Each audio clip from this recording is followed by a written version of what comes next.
Të nderuar teleshikues, përshëndetje. Unë jam Roland Çafoku dhe ky është emisioni Dekalog.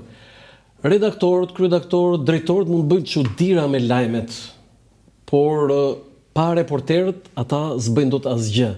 Dhe janë reporterët, ata pra gazetarët e terrenit, ata që furnizojnë redaksit me lajme. Në këtë moment që temperaturat e verës janë rritur, por sidomos ato politike janë akoma më të larta se sa ato atmosferike, për të analizuar këtë situatë ndoshta nga më të çuditshme në këto 34 vjet, ku kemi mbaruar zgjedhjet, por në fakt nuk i kemi mbaruar fare, sepse kemi rinumërim dhe madje kemi dhe kërkesa për rinumërim të rinumërimit të numërimit. Unë kam ftuar një gazetare që e vlerësoj shumë për atë që bën, unë e ndjek, e shikoj dhe prandaj e kam ftuar sot Enkeleda Mema, reportere e politikës në Euronews Albania. Faleminderit që pranove ftesën. Faleminderit ty. Ç'po ndodh në Shqipërinë politike? Si ka mundësi që kaloi një muaj mbas votimit dhe po rinumërohet? Dhe siç e thash, madje ka dhe ankesa që edhe rinumërimi mund të rinumërohet. Por duket sikur jemi në tre gjendje, Roland. Së pari kemi një gjendje tek Partia Socialiste, e cila ka dalë nga 11 maj si një forcë mbizotëruese e parlamentit të ri, një Parti Socialiste e cila deri në muajin shtator do duket se do të mbajë disa zemra të ngrira, sepse çdo kush do të pres të marrë atë çka dha për fitoren e 11 maj. Do të mbajë zemra të ngrira. Do t'i mbaj, një pjesë patjetër, sepse aty ka kontribues të rëndësishëm të cilët çuan në fitoren e Partisë Socialiste me një rezultat të papërsëritur herë më parë, pra 83 mandatet mbizotëruese, duke kthyer dhe vetë opozitën në një lloj dekori të parlamentit. Kështu që Partia Socialiste është ende në këtë dilemë se çfarë do bëhet në shtator me brendësinë e Partisë Socialiste.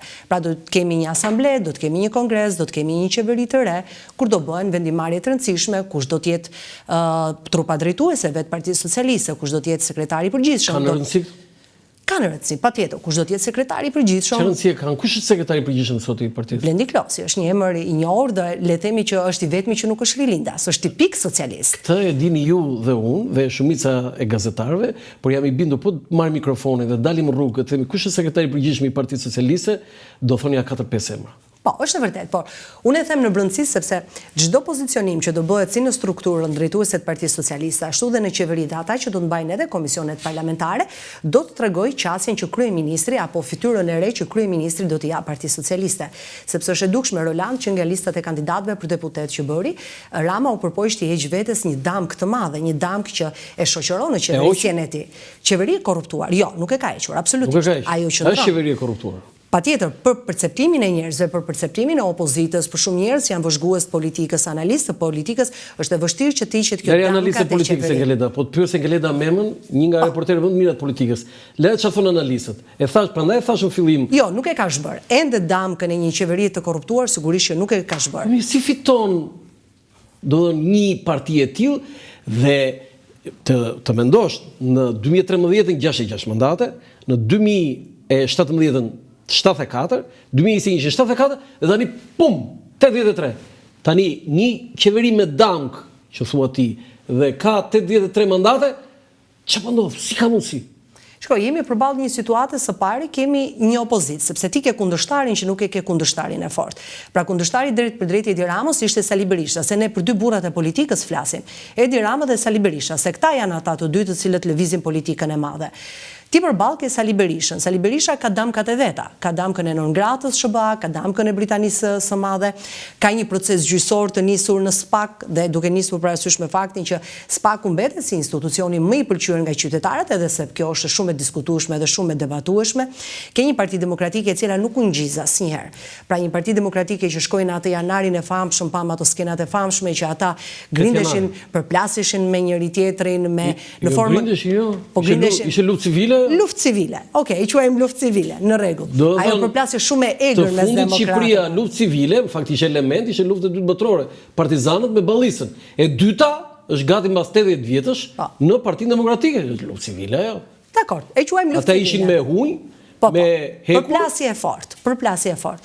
Kështu që kjo Partia Demokratike e cila nuk u ngjiz dot, grupi Gazmend Bardit me grupin e devotshëm dhe besnikët e Sali Berishës, përposta asaj që neve shohim në pjesën e jashtme ato skenat në parlament, ata asnjëherë dot nuk u ngjizën. Sigurisht që ka pasur. Ky është avantazhi i madh i Partisë Socialiste? Jo, nuk është vetëm ky avantazh. Partia Socialiste ka dhe avantazhe të tjera. E para është një parti e fuqishme. le ta themi. E dyta, ajo mbizotoron pjesën më të madhe të gjithë territorit të Shqipërisë. Pra ka të gjitha bashkitë, pjesën më të madhe të bashkisë, ka qeverinë, mbizotoron jetën e politikës dhe nuk është vetëm kjo arma e fortë e Partisë Socialiste, përveç mekanizmave të saj për mënyrën se si e shkon procesi. E ka pushtetin kapilar, por nga ana tjetër ka edhe mbështetje të palishme. Sot ne nuk mund ta mohojmë që bandat kriminale janë pjesë e mbështetësve të kandidatëve për deputet të caktuar. Si vërteton këtë?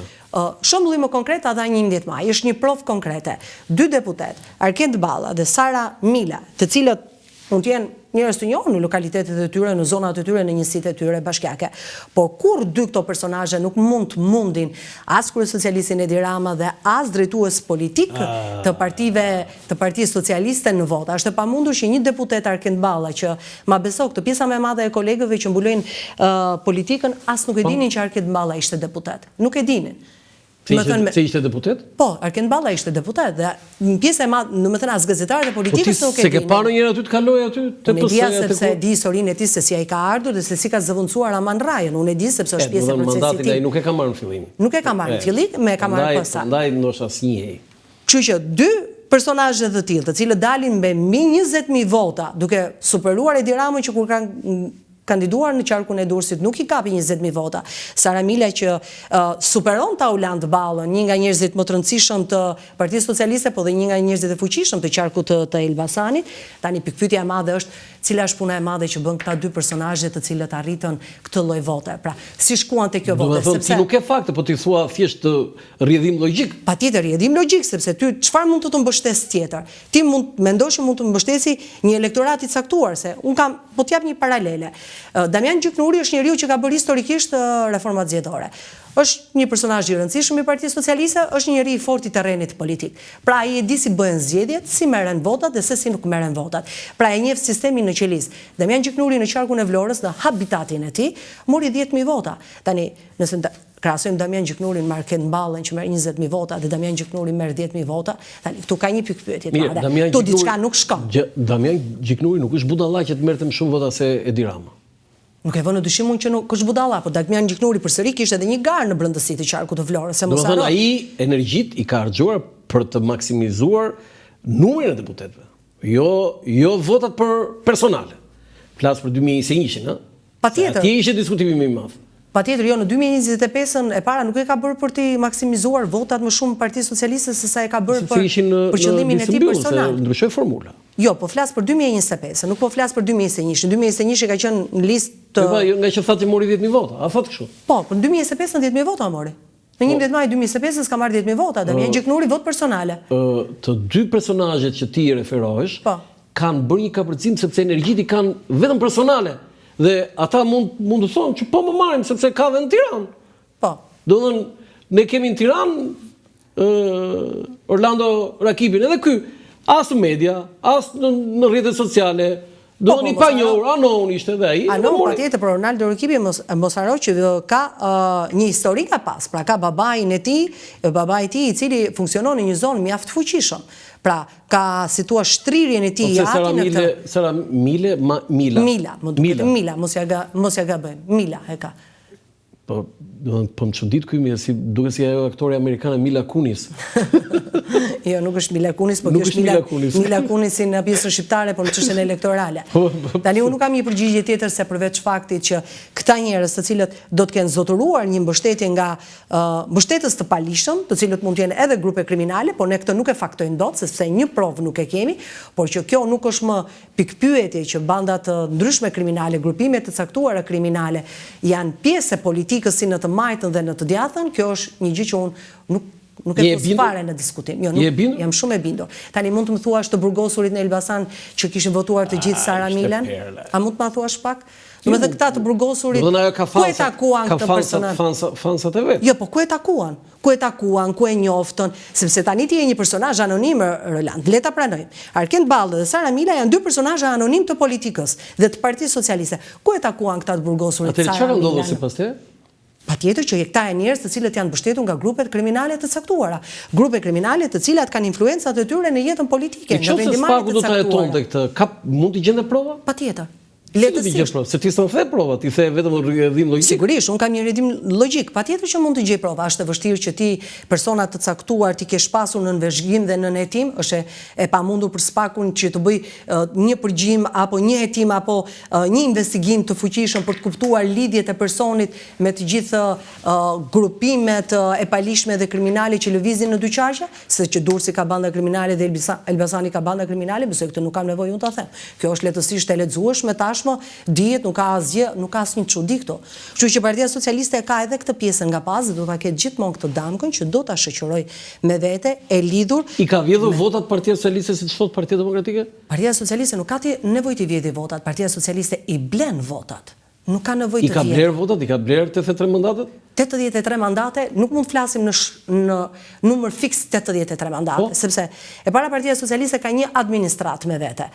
Një administrat të madhe, të fryrë, dhe nuk ka vetëm administratë qendrore, ka dhe administratën vendore. Të gjithë këta njerëzit e administratës kanë familjar, kanë fis, dhe secili ka interese. Për gjitha pushtetet. Po patjetër, nuk po them, po flas për Partinë Socialiste. Po do jash në opozitë, çfarë i themi? Jo, Partia Demokratike e ngre këtë argument që thatë ju, a thua vetë se ka bërë ndonjëherë dhe s'ka qenë ndonjëherë në këtë pozitë. E ka bërë, patjetër. Patjetër, nuk është kjo që Partia Socialiste se ja po shkon një 2% me sforco 5%. Po ti më lart atë që deri në fund, son vetëm të parën të dhash. Ke një administratë të cilën e ka me vete. Ke shumë biznese dhe sipërmarrje të cilat kanë interesa të drejta. Edhe kjo shkojnë me pushtetin. Patjetër. Por kështu ndodh, nuk po them se s'ka ndodhur me Partinë Demokratike. Thjesht ne kemi zgjeruar hartën. Pse Partia Socialiste ka fituar atë? Dhe ka fituar kaq thellë, ë? Po të thosha pra edhe arsyen se cilën ka përballë, kundërshtarin që ke përballë. Ta shpjegova pak më parë. Arsyeja kryesore është situata në PD. Nuk është arsye kryesore, është ndër arsyet për mënyrën se është situata në PD arsye kryesore? Po nuk besoj se është arsyeja kryesore, sepse qytetarët nëse donin të votonin një emër të ri, mund të votonin edhe partitë e reja në garë. Nëse nuk doni Sali Berishën, le të votoni partitë e reja. Kishin Agron Shehen, Arlind Qorin, kishin Adriatik Lapën. Nuk po them që ti jepni 71 mandate dhe të bënte qeverinë, por ti mund të jepi një votë të qëndësishme, nëse ti doja. Po pse nuk e dhën? Po sepse ne jemi një elektorat që jemi të ndarë me dy pole, Roland. Është e vështirë që neve të luajmë nga istikami jon.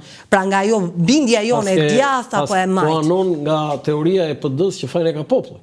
Po nuk e ka fajin populli, populli është i nënshtruar. Si është? Është i nënshtruar. Atëherë ka fajin populli. Qëse populli është i nënshtruar, ka fajin populli. Tani, më fal. Ta ndrojmë popullin. Nuk po themi ta ndrojmë popullin, ti rrisim vedijen popullit. Si do ta rrisësh vedijen popullit shqiptar? Vedia shumë e thjeshtë, të kenë pavarësi më të madhe ekonomike. Pavarësia ekonomike dhe financiare e bën një qytetar më të lirë ndaj vullnetit të tij politik. Nuk e ushtron dot ti presion.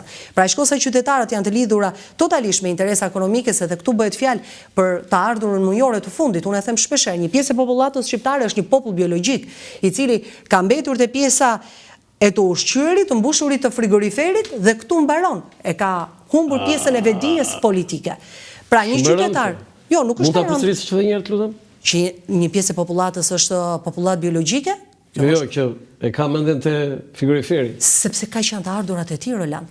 Pra, nëse një familje përpiqet në një muaj vetëm të sigurojë të ardhurat mujore për të shlyer detyrimet që ka për të mirëmbajtur familjen dhe gjithçka tjetër, patjetër që ti je imponuar të qëndrosh në të votosh për vendin e punës në të cilën të mban kjo qeveri. Okej, Engeleta, kush do jetë në administratë që do të votonte Partinë Demokratike? Çfarë garancie do t'i jepte?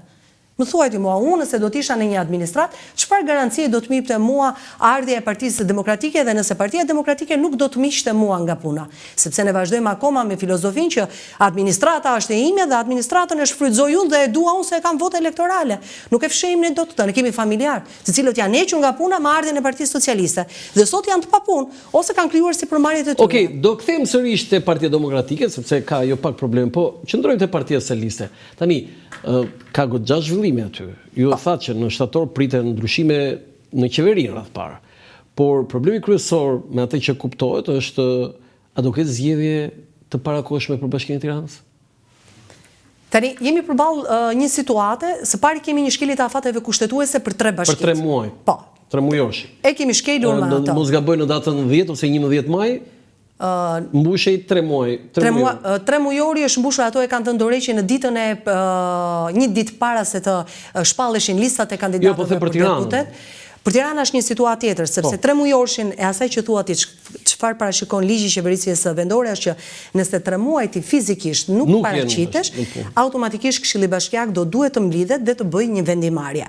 Por duket se jemi pak në një situatë pak të vështirë. E para sepse ne kemi një precedent që është Sali Berisha, i cili nuk ju hoq mandati deputetit për shkak sepse mungesa e tij në jetën parlamentare ishte me arsye. Pra ai nuk mungoi në parlament se nuk donte, mungoi sepse ishte i pamundur të shkonte. Është i njëjti kaz sepse ai ishte deputet dhe ky është kryetar. Në rast se Erion Veliajt është pothuajse e njëjti gjë. Patjetër sepse ligji interpretohet njësoj. Ç'është deputeti?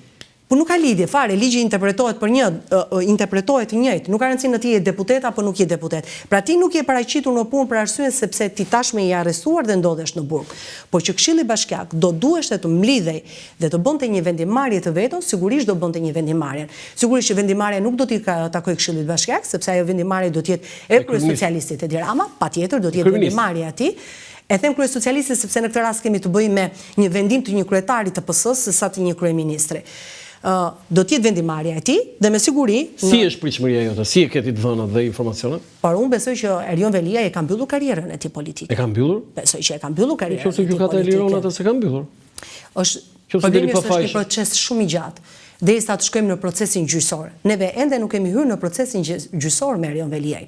Kështu derisa të shkojmë në procesin gjyqësor, sa procesi gjyqësor zhvillohet dhe të ketë edhe një vendim të gjykatës, është një proces i gjatë. Dhe çka do thotë që kjo mungesë e gjatë, Erion Veliajt në jetën elektorale, në terrenin elektoral, sigurisht që e zhbon atë si figurë. Ti je për këtë që Rama do shpall zgjedhjet të pjesëve. Unë them që po, do të shpallë zgjedhjet të pjesëve, besoj se fundi shtatorit mund të na gjejë në zgjedhjet të pjesëme vendore. Sepse tashmë, edhe nëse do duam të zhvillojmë, edhe afatet kushtetuese dhe afatet zgjedhore është e pamundur që t'i përmbushim, sepse edhe ato kanë kohën e tyre, jo më vonë se 30, jo më larg se 45 ditë. Dhe me këtë, zoti Veliaj, ti po thuaj që mbyll karrierën? Për mua e ka mbyllur karrierën politike. Do ti po thua një lloj si Samir Tahiri? Po, është një lloj Samir Tahiri. Është një Samir Tahiri i dytë. Për mua e ka mbyllur karrierën politike edhe vendimet e Edi Ramës për të hequr nga lista. Nuk mund të kthehet ai edhe pse procesi është i gjatë, ai mund të marrë pafajësi, mund të ketë opsione të tjera dhe kthehet në politikë. Po pse nuk u kthye Samir Tahiri në politikë? Po se është një gjë. Po pse nuk është një gjë? Jemi edhe në periudhë tjetër. Fuqia politike e zotit Veliaj është shumë herë më e madhe se sa. Edhe Samir Tahiri ka pasur fuqi të madhe politike, ka qenë ministri i brendshëm. Po ministri i brendshëm. Sigurisht se ndoshta Samir Tahiri nuk e lan deri në fund të shkëlqente fuqinë e tij politike. Po 3 vjet ndajti 3 vjet ministri i brendshëm, ndërsa zoti Veliaj 3 mandate, 2 mandate gjysmë, kryetari i Bashkisë Tiranës dhe kryetari i Bashkisë Tiranës është kryeministri i dytë i Shqipërisë. 2 herë është zgjedhur kryetar bashkie, se një parë zgjedhje kanë qenë zgjedhje pa konkurrencë, kështu që. Po kjo mbas 10 vjetësh do harrohet, ishte kryetar bashkie. Patjetër. Nga kush e kishte këtë zoti Veliaj politikisht? Engeleda, kjo është pyetja që kam shumë qejf të më japësh një përgjigje siç e Engeleda Mema.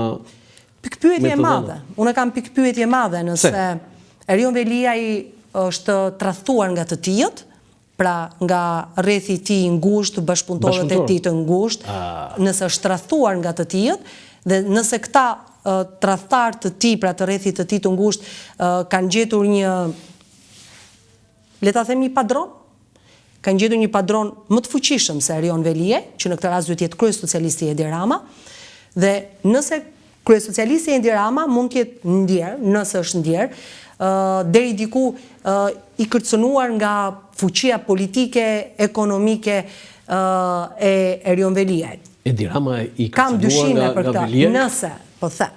Se jo, unë e kam dëgjuar këtë që Rama ka kuptuar që Veliaj po grumbullonte shumë pushtet dhe çfarë, dhe aty rrezikoi, Rama i rrezikoi? Jo, absolutisht. Në asnjë moment nuk i rrezikoi. Ajo që është në bindje është që mbasi Rama të largohet me dëshirën e tij, aty sigurisht Veliaj kishte drejt në Zotit që të luftonte politikisht. Po, tani këtu është lufta.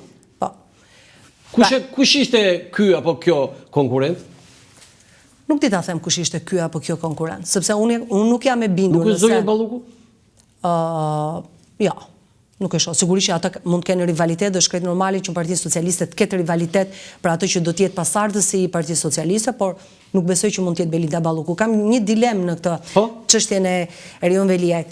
A ishte ky një investim për ta çuar pas sekurave Erion Veliajt, një investim i brendshëm, pra brenda kufive të Shqipërisë dhe i politikës shqiptare, apo të kemi bëjmë një investim përtej kufive të Shqipërisë. Se kuptova këtë. Pra, se përtej kufive. Përtej kufives, a kemi në lojë shërbime të caktuara të huaja, të cilat mund... Këte kam pikpyetje, e kam shumë pikpyetje këta. Këtu e di si po flesit sa gazetarë që i kam shumë për zemrën në kronikës zez, që si pas burimeve të mia dhe thonë një gjë që zvërtetohet kjo. Të se kam burim dhe nuk e mundësi ta kesh burim këtë. Kush e thot këtë gënjan, se nuk e mundësi ta kesh burim këtë. Si pas burimeve të mia dhe pasaj... Këte kam një dilem, a është një proces si pasoj vetëm e politikës së brendshme, apo është si pasoj një procesi edhe përtej politikës së brendshme. Pra, pak më jashtë se politika e brendshme. Këtë e kam një dilemë. Do thënë armiku i jashtëm është bashkuar me armikun e brendshëm dhe kanë goditur Erion Velia, thonë. Okej, ti e the shumë të thjeshtë, e bëre si shumë të thjeshtë, e thjeshtëzove shumë, por këtë e kam dilemë, por e kam ende dilemë, nuk kam asnjë prova. Nesi Angoni kush është në PS? Nuk e di kush është Nesi Angoni. As vetë Edi Rama nuk e di ndoshta kush është Nesi Angoni, sepse e kam pyetur kryeministrin, me që ai është njëri i karrierës politike se kush është Nesi Angoni, por nuk e kemi një përgjigje kush është Nesi Angoni. Nesi Angoni mund të jetë... Edi Rama nuk e gjen dot kush është Nesi Angoni. Kryeministri i Shqipërisë më. Ka gjë shërbimet i ka dorë. Po patjetër. Tani me të thënë ty me të dhënë urdhër ty një shef i yt, Enkeleda, ke një muaj kohë, mos hajde fare redaksi, më gjej Nesi Angoni ti do ta gjesh. Jo kryeministri i Shqipërisë, po patjetër, mos hajde në punë, një muaj. Ama do ta gjesh dhe ti do ta gjesh. Jo kryeministri i Shqipërisë nuk e di se kush është Nesi Angoni. Mos bëjmë naivin tani kot. Po nuk po them se bëjmë naivin, po nuk e di kush është Nesi Angoni. Do të thonë nuk dua të them që ti e di Engeleda po se thua, okay, jo të kuptoj edhe unë po t'isha vendin tënd. Nesi Angoni mund të jetë një njeri i rëndësishëm i Partisë Socialiste. Është brenda PS-s. Mund dëgjoj. Nesi Angoni mund të jetë një njeri i rëndësishëm i PS-s. Nesi Angoni mund të jetë një njeri i rëndësishëm brenda strukturës së posaçme. Nesi Angoni mund të jetë një shërbim sekret, mund të jetë një shërbim i huaj. Nesi Angoni mund të jetë kushdo, Roland. Ne këtë nuk e dim, sepse Nesi Angoni është thjesht një emër, por pas emrit çfarë qëndron një tek individ apo qëndron më shumë se një tek individ. E bëre vetë pyetjen, përgjigju vetë, pyetjes që bëre vetë. Prandaj e bëra këtë pyetje. Jo, bëre pyetjen vetë, përgjigju vetë tani. Po nuk i përgjigjem dot pra. Nuk i përgjigjem dot. Nuk i përgjigjem. Prandaj e ngresi pyetjen. Më thuaj cilët janë kandidat për potencial për Bashkinë e Tiranës nga Partia Socialiste. Unë kandidat të mundshëm shoh Ogerta Manasterliu. Do doja shumë që në fakt njerë në garë për kryetaren e Bashkisë së Tiranës të kishim një grua, dhe unë e shoh Ogerta Manasterliun si një emër. Na mbytu ty grata. Çfarë bëni kështu? Sidomos ju të PS-s, domethënë ju të mbulon PS-s, nuk je na mbytu ty grata. Çfarë bëni më? Po do të ishte interesante të kishim edhe një grua. Edhe ti si Rama. Shefe shërbimit sekret është grua. Ministrat e mbrojtjes mbaroi punën zoti Rama, për të parë Mimi Kodheli. Apo edhe këta Xhaçka ka qenë ministra e mbrojtjes. Po para ka qenë Mimi Kodheli. Nuk ka madje edhe në rajonin ton madje. Dhe tani në mos gaboj ka ngelur për ministri i brendshëm vetëm ministri i brendshëm për Ministri i brendshëm, më duket se ka mbetur pa drejtuar nga një grua. Dhe kulmi ishte që nga në mos gaboj 18-19 anëtar të kabinetit, vetëm 4-5 ishin burra. E kuptoni tani ne jemi kështu qeveri nordike, norvegjeze, suedeze, tani na mbytur ju gratë. Është gjë e mirë kjo? Gruaja forcë e madhe. Atëherë rrim këtu te Bashkia e Tiranës, Manasiliu 1. Manasiliu besoj, Blendi Gonxha është një emër i mundshëm për shkak të rezultatit që ai prodhoi në zgjedhjet e 11 majit. Unë shoh këto dy kandidatura si më të mundshme të Roland. Mendoj që janë kandidatura të rëndësishme, të forta të Partisë Socialiste për qendrën e Tiranës, edhe pse pyetja e madhe është kush do jetë kundërshtari. Sepse te kundërshtari është... Ti mendoj që është një siklet i madh për këta... Jo, për të fituar, nuk është problemi për ta fituar këta. Problemi është Roland kush do ta marrë këtë përgjegjësi për t'i dalë përballë kandidatit të Partisë Socialiste. Këtë po them. Kush do ta marrë Kush është ai që do rrezikojë? Kush do ta ai që do rrezikojë dhe kush do ta ai që do t'i vë karrierën e tij. Do të them, po prit këtu tani. Do të Manasiliu dhe Blendi Gonxha. Blendi Gonxha. Mund të kemi dhe surpriza, këtë ne nuk e përjashtojmë sepse as unë as ti dhe një pjesë e madhe nuk jemi në kokën e Edi Ramës dhe çfarë mendon Edi Rama. Unë them që janë dy emra të mundshëm të Partisë Socialiste, për që në garën e Tiranës. Qoftë Rama në mëngjes, e ka parë dhe në ëndër, edhe thot, Engeleda Mema, kandidate... Jo, nuk besoj se Rama është kryeministri që çohet në mëngjes dhe shikon ëndra. Unë mendoj që Rama është një... U merr mendim për këtë gjë, i merr mendim... Jo, nuk po thoj aktë, absolutisht nuk merr... Ka i thotë Engeleda Mema, kandidate e Bashkisë. Jo, besoj kam përshtypjen që ai është një njeri pak më afatgjat. Pra ai unë nuk besoj që Edi Rama është njeriu i çastit të fundit dhe i rastësisë. Besoj që ai është një njeri që e ka strategjinë e tij e shtri në kohë. Pra ai e di kur nga pika A do shkojë te pika B te pika C. Po është i qartë. Pavarësisht se Rama shpeshherë mund shfaqet si njeriu që do ta arrijmë të marrëveshje, do ta bëjmë, por unë mendoj që Rama është njeriu që gjithmonë ka planin B ose asin tjetër nën mang. Për çdo situatë, ai ka gjithmonë një as tjetër se si do shkojë tek zgjidhja të cilën ai ka projektuar në mendjen e tij, ka vendosur. Ç'është kjo aftësi, sepse ti e njeh shumë mirë dhe jo, nuk e njeh shumë mirë Edi Ramën, them të drejtën. Ti e njeh shumë mirë, por lëre tani. Ti e njeh, po ti nuk je bashkëpunëtor Edi Ramës, por ti je si gazetare e njeh shumë mirë, po them. Për së largu.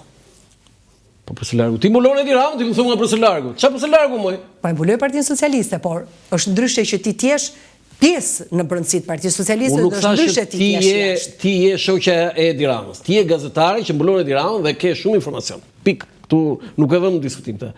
Tani, si ka mundësi që Edi Rama arriti të ka përzier dhe parashikimet edhe atyre, po themi, më entuziaste dhe të bëj këtë që thatë ju, pra të kalkuloj në mënyrë gati me saktësi kirurgjikale lëvizjet e tij si një lojtar shau, dhe këtë s'ja mohojmë dot këtë. Po. Shiko, Partia Socialiste nuk futet në garë elektorale me duar në xhep, Roland. Pra nuk futet me idenë që ne jemi partia në pushtet dhe me patjetër neve do të na votojnë. Partia Socialiste shkon me një plan shumë të saktë dhe me një si them, një analizë të detajuar të gjithë territorit të Shqipërisë. Të gjithë, në çdo qelisë. Partia Socialiste është e mirë informuar, e mirë saktësuar, ku i ka njerëzit, sa vota ka, si ka lëvizur trendi i votës, nga qeliza më e vogël, nga njësia më e vogël administrative deri në njësinë më të madhe administrative. E dinin ata për këtë votonte Engeleda Mema? Unë besoj që po. Ata janë shumë të qartë. Çfarë thua moj? Ata kanë një... Me vërtet e ke? Tani, e din ata se këtë do votojnë Engeleda Mema, se mos e bë pyetjen kaq se duket si pyetje banale, e din Engeleda Mema, do votojnë Engeleda Mema. Pyetje banale nuk ka. Ka përgjigje banale. Jo, duket sikur e bëjmë banale se ai di ai se këtë do votojnë ose unë nuk votoj Partinë Socialiste. Heqim emrin e Engeleda Mema. Që jemi të qartë. Nuk e voton. Unë nuk e votoj Partinë Socialiste. Gazetari që mbulon Partinë Socialiste nuk e voton Partinë Socialiste. Kjo është perl fare. Po mirë, po themi... Po ti këtë mos e bë super lajm. Jo, po këtu jemi, po këtu për çfarë jemi ne Engeleda?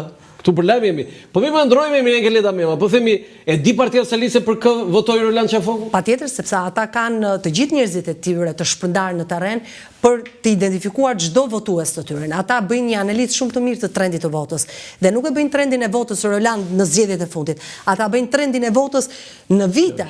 Në vite, në muaj, pra këtë bëjnë trendin e votës ata. Prandaj ata janë me një dokument të saktë para syve. Edi Rama ishte i bindur që do t'i merrte mbi 83 mandate. Dhe në fakt, po ta shohësh, edhe tek ai memorandumi i Kuçit, e ka vendosur atë pikën pikërisht aty ku i dole. Po si ka mundsi? Sepse ka këtë dokumentin, në Roland. Nuk është si Partia Demokratike që futet në garë dhe nuk di ku ka votuesit, si ka ndryshuar votuesit. Nuk e di, Partia Socialiste e di shumë mirë. I di njerëzit, ori ka të ndarë me blloqe, në Roland. Më ngasove me këtë të Kuçit, ka bërë një kapërcim zoti Rama, se ti e gazetare vëmendshme. Në fillim, mos gaboj 6 muaj para, tha PD-ja do marrë ai sa ka marrë në Feshtatën dhe në Feshtatën hapa arkiva. Që kjo është lojë emocione, shlat. Do të thënë ai po ta di që tha kështu? Po, është vërtet. Si ishin 27 mandate. Unë hapa arkivat 27 mandate kishin ftu PD-ja në... Patjetër, po unë kam përshtypjen që kjo është lojë emocione që luan, sepse njëherë tha ne do shkojmë në 74. E la me shnim. Pastaj tha ne do të jemi në 71. Kjo është lojë emocione që luan ti me kundërshtarin, por edhe me Engeleda, Manasiliu dhe Gonxhe, nëse do jenë këta kandidatët dhe gjasat janë dhe të fitojnë, sipas edhe asaj që ti the që kush do jetë ai që do të dalë para. Jo, do të shohim kundërshtarin, do të dim se cili është kundërshtari, sepse nëse kemi... Ka një shanse që mund të fitojë? Jo të fitojmë. Po çfarë?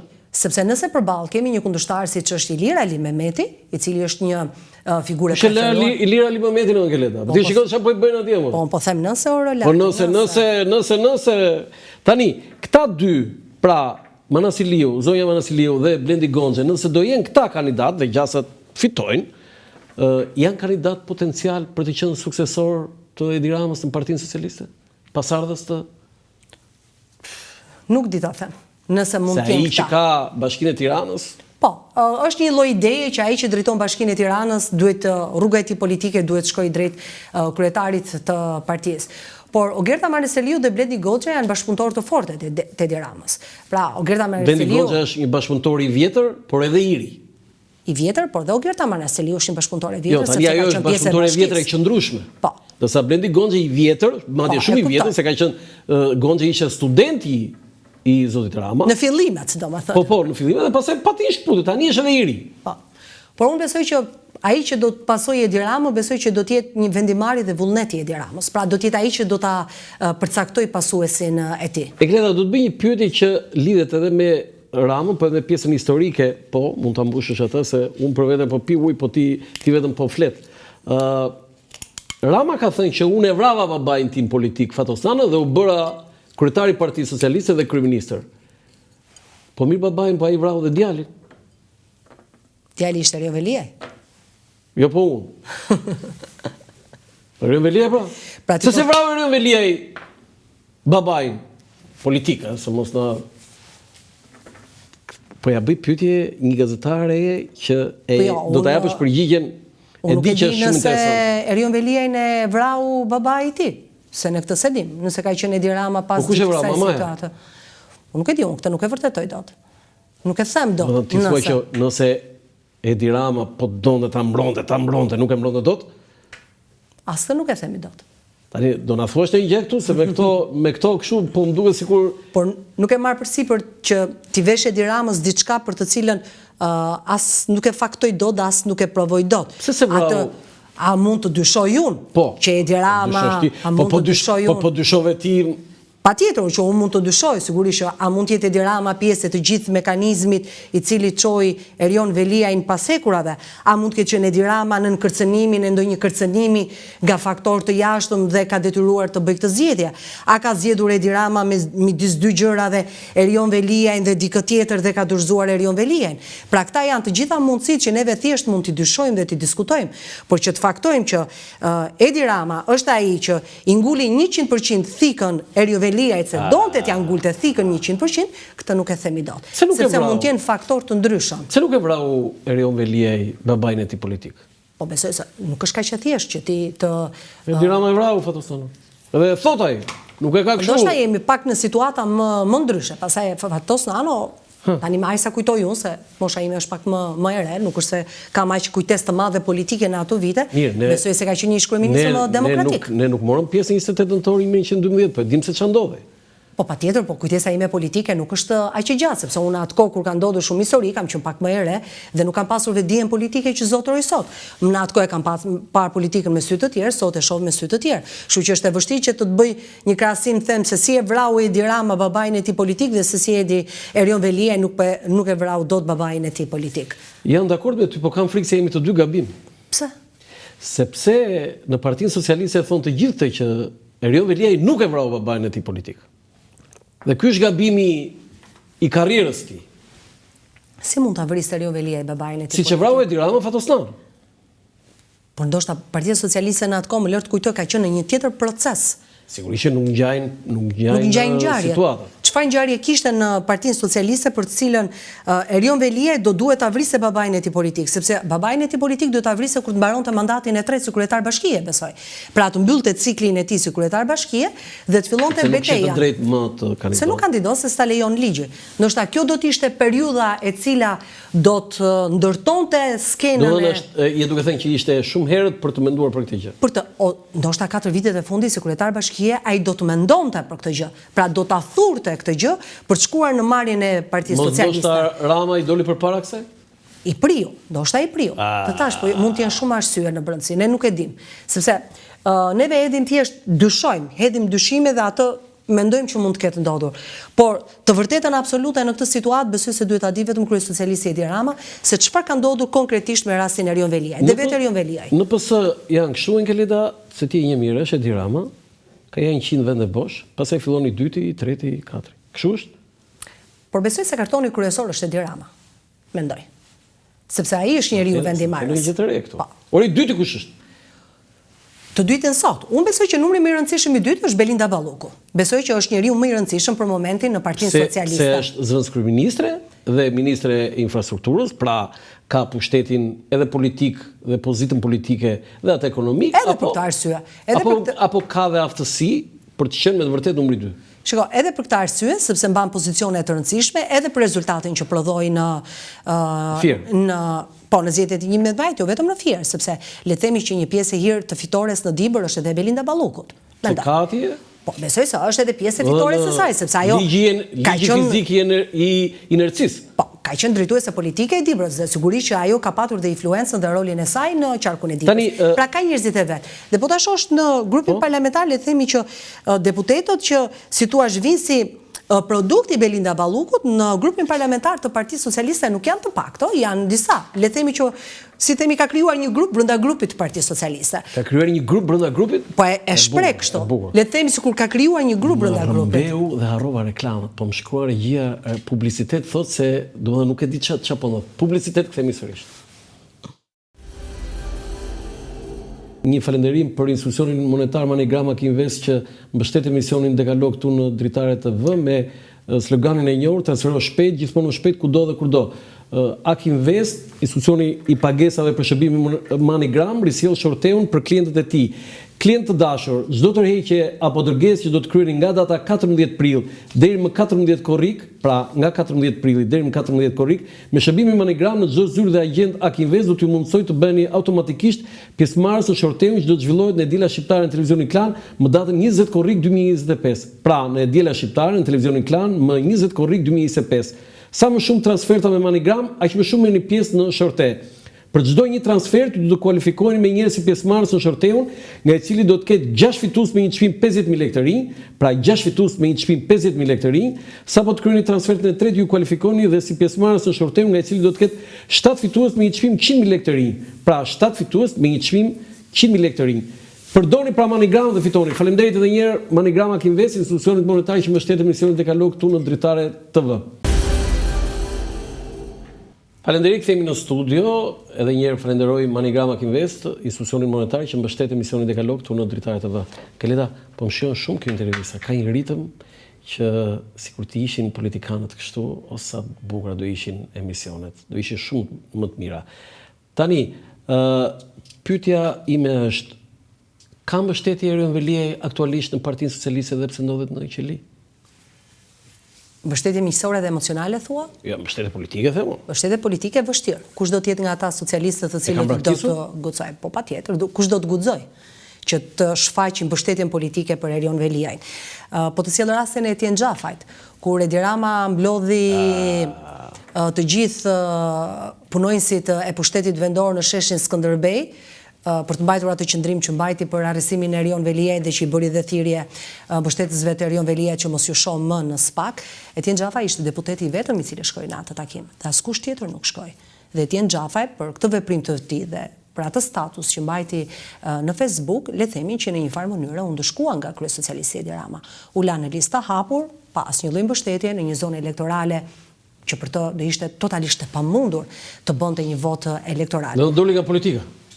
Tani, unë uroj mos ketë dalur, ndoshta të gjithë ata që mbetën jashtë listës së Partisë Socialiste, qeveria ka mjaftueshëm vende, si në pushtet qendror dhe atë në vendor, të cilët mund t'i akomodojë. Ambasador, ka mjaftueshëm vende për t'i akomoduar, sigurisht. Ata sigurisht që do jenë politikë, sepse Etieni është një djalë i ri, për mendimin tim është bëri mirë apo bëri gabim Etienne Xhafa? Unë e shoh Etienin e kam parë në dy anë. Së pari e kam vlerësuar shumë guximin e tij, që ai shkoi në atë takim, mbajti dhe atë qëndrim që mbajti në Facebookun e tij për faktin sepse të paktën Erion Veliajt ja diti për nder, për faktin, për dorën, për ndihmën që i ka dhënë, sepse Etienne Xhafaj dihet që është mbështetës i Erion Veliajt, pra le të themi që është si produkt i Erion Veliajt, dhe unë e kam vlerësuar këtë akt, me të them, është akt i guximshëm që nuk ndodh në Partinë Socialiste, që e mbyllin gojën shumë shpejt, i mbyllin syrt shumë shpejt dhe kalojnë nga pas se kush ka dhënë ndihmën dhe kush ka kontribuar.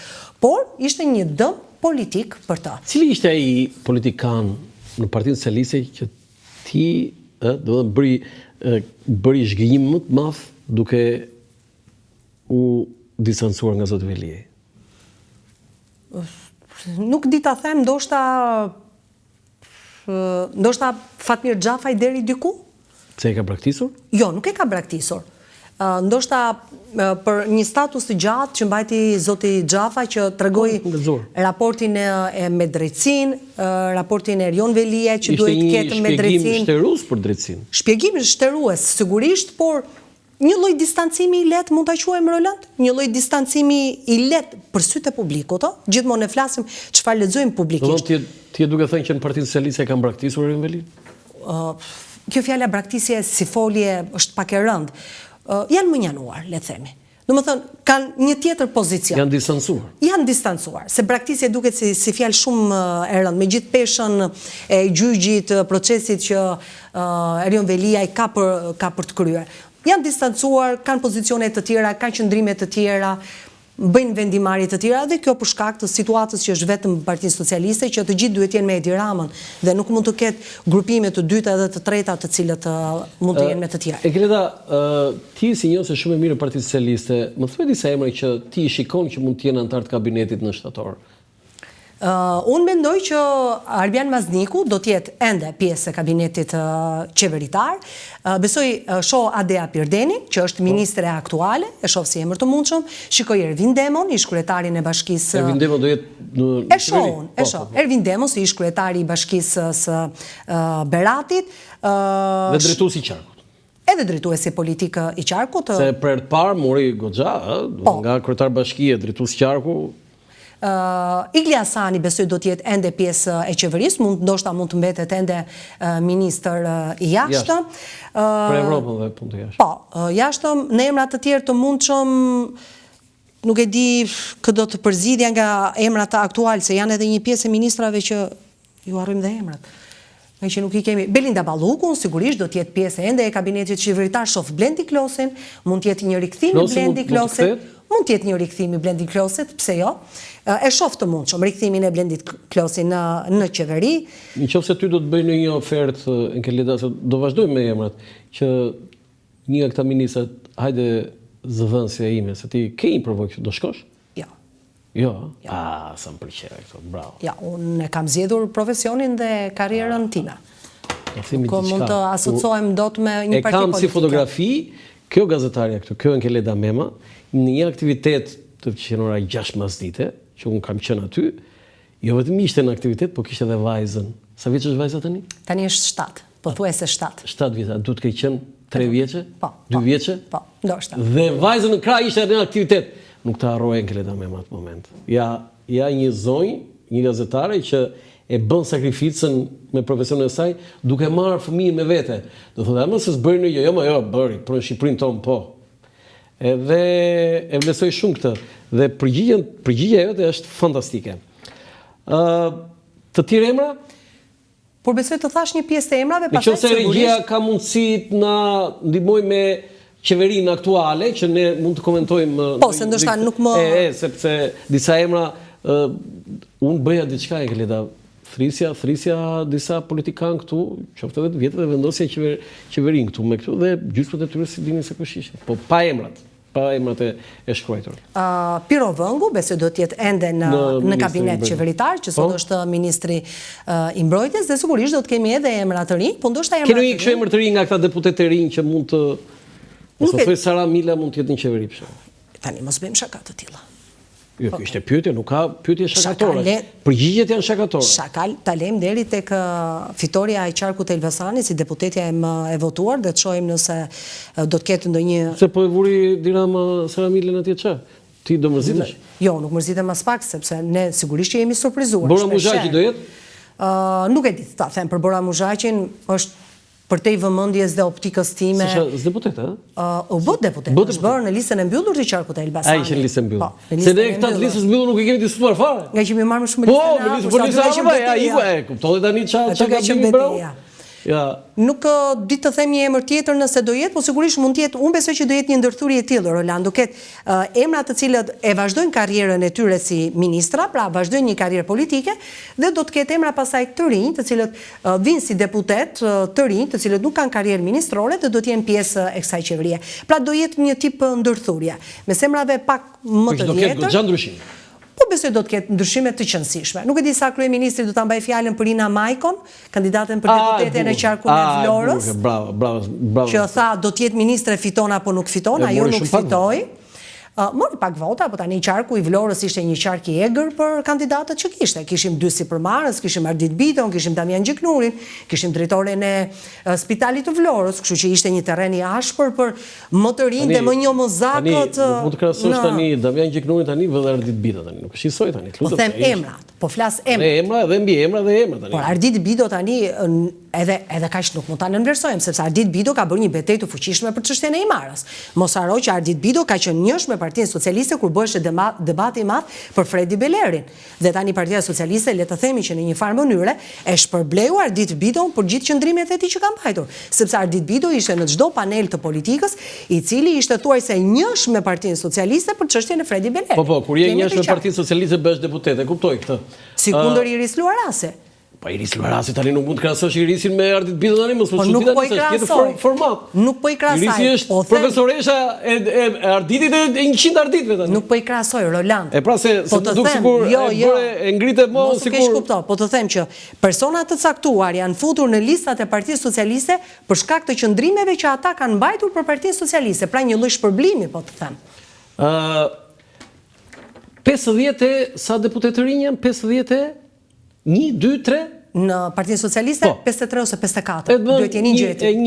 Më shumë se 50. Më shumë se 50 janë. Shumë janë. Të rinj. Ç'do bëhet aty? Ti kur dalesh aty me mikrofon përpara parlamentit seans aty, mund të bësh spektakël me ata 53. Po pse në të kaluarën çfarë kanë bërë ata që kanë qenë emra të rinj? Thjesht numra kanë qenë. Jo, dakor, po kishte mes tyre, për shembull ja të them unë, ai Ilir Meta, Ilir Metaj. I rishte, rinj mandat edhe iku. Ishte interesant. Nuk ishte kështu, domethënë që çfarë quhen interesante Roland? Se unë interesant u them këtë që 1, ai ishte shumë aktiv në komisione. 2, ai dinë të jepte një intervistë me dinjitet. 3, kishte qëndrimin e vet dhe nuk shon, ore çfarë thot partia them dhe unë. Ai s'është më deputet. Po. Je dakord? Jam dakord që nuk është më deputet. Do të ishte i ri. Ishte i ri. Po me këta të rinj aty, ti do bësh spektakël aty, kështu diçka çfarë do të nxjerrësh ti aty. Do të pusin mufka ata që E para punës njerë deputetët e Partisë Socialiste është vështirë ti marrësh një intervistë njerë, sepse nuk e ke këtë lirin që ti të marrësh një intervistë deputetët e Partisë Socialiste, sepse ka një mekanizëm se si funksionon Partia Socialiste, kush del në intervistë, kush jep intervistë, kush mban qëndrime dhe kush nuk mban qëndrime. Ti do thuash në intervistat rastësore në shesh pushimin e parlamentit, për intervistat e shkurta. Ato janë të qëndësishme për treguar një qëndrim, sepse ato janë intervistat të shpejta dhe nuk kanë ndonjë vlerë as politike, as deklarative, as një lloj vlere s'kan. Janë thjesht intervista të mu du kjo, që do bëj një shkollë tani me këta 53, sidomos të... Por do t'i edukojnë. O sa e bukur kjo, do t'i edukojnë. Patjetër do t'i edukojnë. Po mirë, shikoj, një leksion... E di çfarë pyetje kam, me që më dole te Iris Luarasi dhe Iris Luarasi është deputete për herë të parë. Edhe Irisi do jetë një nga nxënëset e elektorëve të Partisë Socialiste. E kam pyetje këta. Do me thënë, shefja e departamentit të gazetarisë dhe komunikimit në Fakultetin Histori Filologji, në sipas asaj që thot Partia Socialiste që ne deputetët e rinj do jetë nxënëse. Nxënëse? Studente. Jo, kursante. Kursante? Kursante e shkollës që ja kanë marrë mirë akademike. Tani, për të vërtetës, një leksion nga zoti Rama nuk vetëm nuk është i keq, po është mirë. Pa mjafton Rama mbajti një leksion dhe ata u iluminuar? Ja. Patjetër. Sigurisht që Akademia Politike e Partisë Socialiste ka ekzistuar dhe më përpara, ka pasur takime të vazhdueshme, që kanë qenë njerëz të ndryshëm të cilët merrnin pjesë. Po nuk shkon Iris Luarasi atje. Të erdhi sinjali Rolando, nuk shkon. Nuk shkon Iris Luarasi atje si ata të tjerë kursante? Ja, nuk shkon. Unë prandaj ta bëra pyetje, jam shumë kurioze. Iris mos shko, Iris. Iris mos shko. Ja, po të them unë, mos shko. Se do ishte shumë interesante. Po jo më shefe departamentit, më është profesor doktore, Iris Luarasi. Dhe për shembull do t'i japi mësim, kush ishte një nga lektorët e Roland, si Arova për shembull, Elisa Spiropali, Adea Pirdeni, nuk kemi asgjë me zonja ato, absolutisht. Dhe do t'i japi mësim për shembull Elisa Iris Luarasi. Që në fakt Iris Luarasi përveç se ka pozicionin që ka, le të themi që ka një karrierë të gjatë në pjesën e politikës, është që në kohën e Fatos Nanos, ka qenë pjesë e kabinetit jo vetëm profesoresh, po edhe me shoqërinë civile, ka tjetër, domethënë formati i saj është ndryshe nga këta, sa përmendet ti ca drejtora, ca drejtora. Okej, por tani kalojmë pak tek ky kamp i tjetër. ti pavarësisht se je shumë e disiplinuar dhe parcelizuar në atë tëndën, po ti e njeh shumë mirë dhe Partinë Demokratike. Pjesërisht, nuk e njeh shumë mirë. Pyetja ime është e drejtpërdrejtë, pse nuk ka dikush aty, pse nuk është dikush i thotë zot Berisha, statuti i thotë kështu dhe ti duhet largohesh. Po besoj se nuk është kaq e thjeshtë sa njerëzit e mendojnë. Po nuk është kaq e thjeshtë sepse së pari ka kosto largimi një kryetari të një partie. Pra Sali Berisha nuk është thjesht një kryetar partie, Sali Berisha është në numra, është elektorat, është mbështetje. Po me 50 deputet. Flas elektorat o Rolandi tani. 50 deputet. Po 50 deputet po është elektorat. 4 mandate në opozitë, rrofshin 500.000 vota aty. Po nuk është kaq e thjeshtë të zëvendësosh Sali Berishën në Partinë Demokratike. Pas ka zënë Partia Socialiste o e ke leta? Jo, nuk më ka zënë, por unë jam dakord me ty që atë statut ti vetë ke shkruar dhe sigurisht që duhet ta zbatosh. Dhe i thua Neni Basha. Po, dhe është quajtur i Neni Basha. Por nuk është kaq e thjeshtë që Partia Demokratike në këtë situatë që ndodhet sot me këtë rezultat që prodhoi sot, me këto betejë që bën sot, të përballet edhe me një betejë tjetër që është brenda për brenda. Ja, këtu, shpejt e shpejt kthehemi edhe një herë. Taulant Balla do jetë? Taulant Balla ministër shteti për marrëdhënie me parlamentin nuk besoj më. Nuk besoj. Unë ndoshta Taulant Balla ministër për diasporën? Ministër për diasporën, jo, por ministri i brendshëm. Ja, nuk besoj se rikthehet më në ministër të brendshëm Taulant Balla dhe besoj dhe ai ishte i vetëdijshëm vetë. Do të thuaj që Taulant Balla nuk kthehet më. Besoj jo, nëse do të kërkoj diçka më të rëndësishme, po që të mbetet ministër i shtetit për marrëdhëniet me parlamentin, besoj që ja. Zonja Balluku patjetër, unë mendoj që Ilia Sani mund të vazhdojë. Zonja Balluku përsëri zëvendës kryeministre? Ndoshta nuk mund të jetë zëvendës kryeministre, po mund të jetë ministër infrastrukturës dhe energjisë. Ndoshta. Nuk do jetë zëvendës kryeministre, Rama i bie që i ka prerë një këmbë. Ndoshta, do ta shohim, mbetet për tu parë, nuk dua të aludoj. Zotin Vengru ju e that, ministri i brendshëm? Ministri i brendshëm është, unë jam në dilemën midis qëndrimit dhe mos qëndrimit. Edhe mund të qëndroj dhe mund të mos qëndroj. Është deputet tani? Po, është deputet. Fuqia e politike është e madhe. Ministrin e financave nuk di ta them nëse do qëndroj apo nuk qëndroj. Shumë ka krijuar një profil teknik më shumë. Profil shumë ekonomik, shumë teknik. Ulsi Manjën jam në dilemë nëse do të vazhdoj të jetë ministër drejtësisë, sepse kemi edhe një hall tjetër, Roland, që kemi komisionin e ligjeve. Kush do na i drejtoj komisionin e ligjeve? Do të nuk e ndryshon. Nëse do të jetë kryetari i komisionit të ligjeve, nuk do jetë ministër drejtësia. Jo, unë mendoj kështu. Se kush do ta drejtoj komisionin e ligjeve? Jo, komisioni i ligjeve ka plot aty kush e drejtoj. Po ka Partia Socialiste plot. Po duhet kesh patjetër mandat, duhet kesh më shumë se një mandat deputeti që ta drejtosh komisionin e ligjeve. Fatmir Xhafa. Fatmir Xhafa është Damian Gjiknuri që ka mbetur. Po pra, kështu që mendoj që Ulsi Manja mund të kthehet ndoshta edhe sekretari i komisionit të ligjeve. Ministren e shëndetësisë të mbrojtjes së shofende në kabinetin qeveritar, Blendi Gonxhen do ta shohim nëse do të jetë ende dhe përkohësisht. Po pra, me Manasiliun mund të jetë dhe kandidat për bashkëtiranë dhe bëhet dhe ka përgjithësimi pastaj. Patjetër. Anila Denan dhe Mirela Kumbaro nuk di të them nëse do të jenë apo nuk do të jenë më, sepse shoh më shumë rikthimin e Blendi Klosit si ministër i turizmit. Taulant Ballon, Adea Perdenin po ta përmenda, ministri i shtetit dhe krye negociator, ndoshta mund të kemi lindjen e ndonjë ministrie të re, mos ndoshta lind ministria e integrimit për shkak të gjithë angazhimit që Partia Socialiste ka ndërmarrë me procesin. Mund të jetë edhe Ministria e Bashkimit Evropian. Ministria e Bashkimit Evropian. Edhe suprimohet ajo pjesa e Ministrisë jashtme që kemi Ministria. Ndoshta. Ministria për punët e Evropës dhe të jashtme. Besoj këtu. Për Arbian Manziku besoj do të jetë ende pjesë e kabinetit qeveritar, nuk di të them për Bora Muxhaqin çfarë pozicioni, ndoshta s'do ketë mas. Sekretari i përgjithshëm nuk ndryshon. Sekretari i përgjithshëm nuk ndryshon tani, çfarë do thua, keni dilemë? Jo, nuk kam dilemë, besoj se mbetet zoti Angela Gaçi. Vim të PD-ja përsëri? Tani, unë kam një mendim të tillë që parasisht do të thënë përgjegjësive që ka zoti Berisha, ai e ka bërë karrierën e vet dhe e ka bilancin e vet.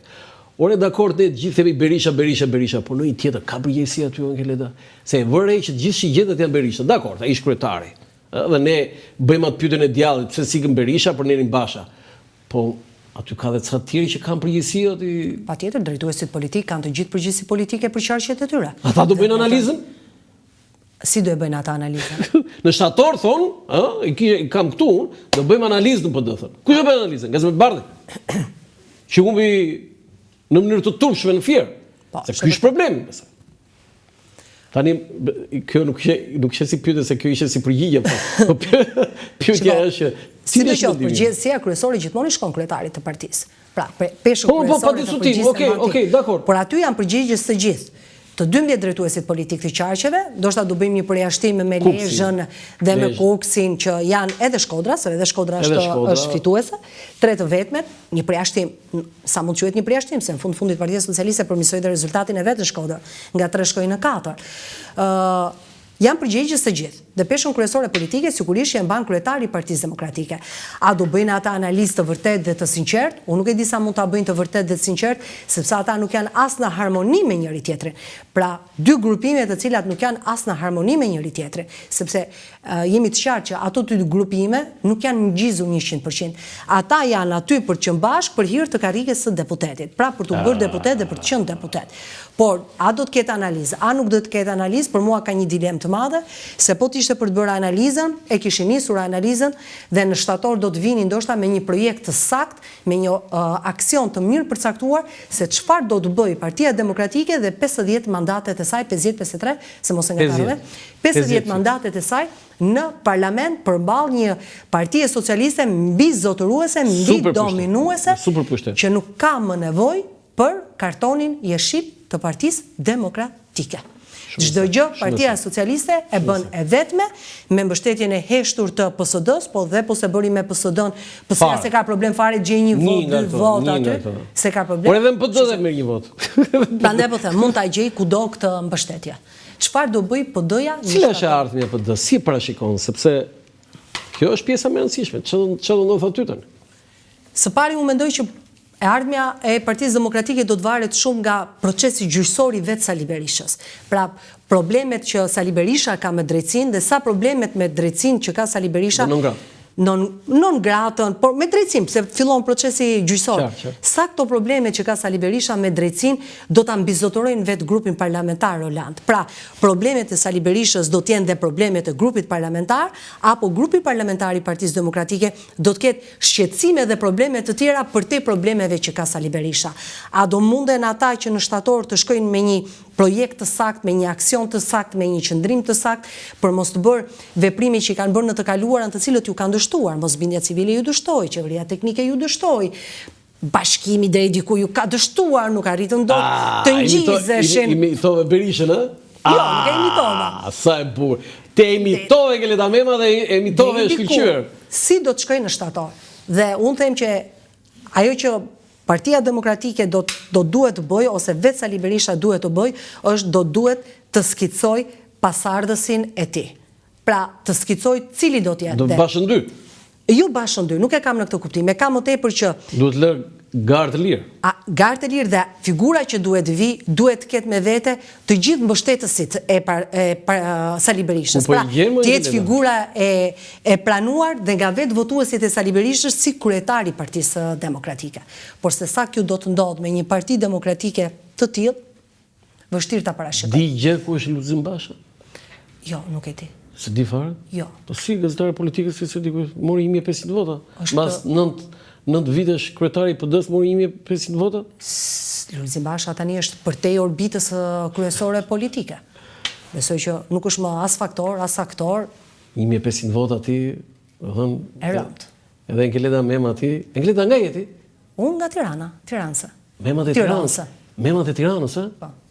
Ju jeni nga Priska? Jo, unë jam... Origjinë e vjetër? Origjinën e vjetër është nga Shëngjergji. E vjetra, shumë e vjetra. Po bëhet fjalë për shekuj, dekada shumë më parë, sepse unë jam e qytetit, jam qytetare e Tiranës. Po mire qytetar, po Tirana është nga qytetet e rinj, nga qytetet e rëndësishme të Shqipërisë, është qyteti miri. Qytetet janë Berati, Durrësi ka 3000 vjet, Shkodra. Kur Durrësi ishte qytet, që janë këto Madridi, Parisi, as stacione kuajsh nuk ishin. Tirana është qytet i ri, po është qytet i dashur. Edhe pse jam nga Tirana, e dua shumë Tiranën. Tirana është qyteti i cili ka mirëpritur të gjithë. I ka bërë të gjithë pjesë të tij. Tirana është por ata që kanë ardhur nuk e kanë pranuar Tiranën. Që bëri atë që se bënte dot asnjë qytet tjetër. Atë që ka bërë Tirana dhe lum ne që ishte Tirana kryeqytet për ndërta tia me zogut që e kishe marrë nga Tirana. Se ti ishe kryeqyteti në një qytet tjetër, nuk e di se çfarë pritje do na bënin ne të ardhurve, Tirana i ka mirëpritur të gjithë. I ka mirëpritur shumë mirë të gjithë, i ka akomoduar të gjithë. Dhe për këtë Tiranë por shumë nga ata që kanë ardhur drejt Tiranës, shpesher, nuk e di pse, shpesher në biseda, e shajnë, e kritikojnë dhe veçanërisht. Jo, do ta them veçanërisht. Kanë krijuar një psikoz tiranësit janë të trash. Dhe shpesher e kam dëgjuar këtë dhe e kam dëgjuar shpesher në njerëz të cilët kanë ardhur nga qytete të ndryshme. Unë besoj që nuk ka as Tiranës, as Durrësak, as Kuksian, as Shkodran, as Vlonjat të trash, të patrash, të zgjuar, të pazgjuar.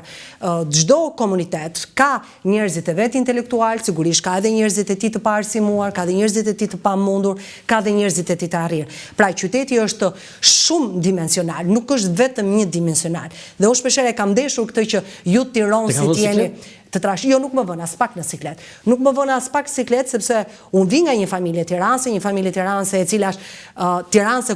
Ti edhe nga babi dhe nga mami tiranëse? Jo, maman e kam ortodokse dhe kam nga Pogradeci. Pra kam dy kultura të ndryshme, kam kulturën muslimane dhe kulturën ortodokse në familje.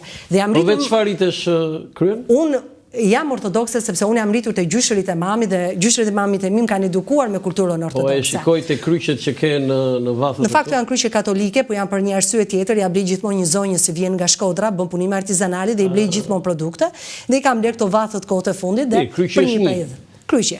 Por unë kam zgjedhur si besimin ortodoks edhe me atë përpiqem të besoj te kjo, nuk është se jam në një istare ortodoksisë apo në një besimtare që shkoj rregullisht në kish, por është një besim të cilin e gjej veten aty. Sigurisht kam edhe simpatitë e mia për besimin musliman, që kam babaj, më pëlqejnë shumë rritet e caktuara, festat e caktuara që kanë muslimanët, kështu që i dua të dyja anët, dhe ndoshta tani që ma bën pyetje, mund të jem gjysmë muslimani dhe gjysmë ortodokse, i mbaj të dyja besimet. Shumë gjë e mirë.